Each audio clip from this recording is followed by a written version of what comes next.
COVID-19 becoming more contagious than ever. Its Delta variant now blamed for more than half of all new infections in America. And doctors say it's because less than half of the nation's population, as we speak tonight, is indeed fully vaccinated. Also, new concerns over the J&J vaccine. The FDA warning of an increased risk of a rare but still dangerous neurological condition. We'll talk with a doctor about that coming up in just a moment. And this all comes as Pfizer meets with federal health officials to push for that booster shot, even though the CDC and the FDA have said vaccinated Americans don't need one, at least not right now. NewsNation's Joe Khalil is live from Washington, D.C. tonight with more on what officials are saying about that possible booster. Joe?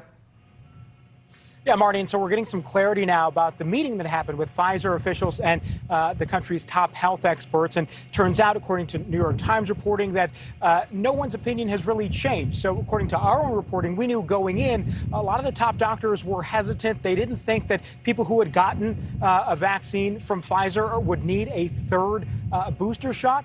They still want to see more data. So they're going to have their eyes on people who've already been vaccinated, whether or not their immunity fades. And they just want to see more before they make any decision like adding a booster shot.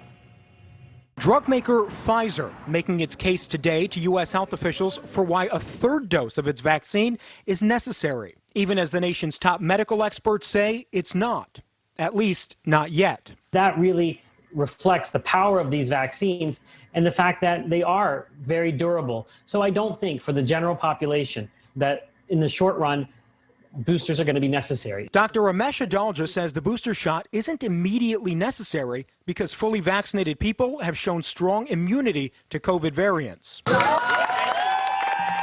More than 99% of new COVID deaths are unvaccinated cases. But medical experts haven't ruled out booster shots down the road. Right now, we are preparing full throttle for doing boosters if we need them. The White House suggests Pfizer's push is based only on its own internal data, while the CDC's recommendations take much more into account. Some of that information that the FDA and the CDC look at does include some private sector data, and that can be part of how they assess what recommendations will be. But it's a much broader swath of information and data than that. Israel's health ministry has already approved a third Pfizer dose for older and vulnerable populations.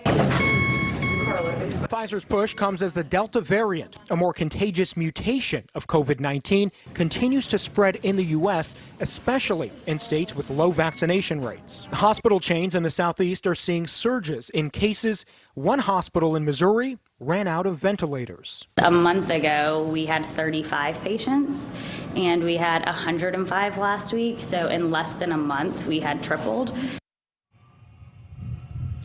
Now, the FDA is also reportedly looking at possible links between the Johnson & Johnson vaccine and about 100 cases of Guillain-Barré. It's a disease that affects the nervous system, but that's reportedly 100 cases out of about 12.8 million shots. So the FDA is going to have to make a decision about whether it halts authorization for a vaccine that clearly has shown success by the numbers. That's certainly going to be consequential, whatever they pursue. Marnie?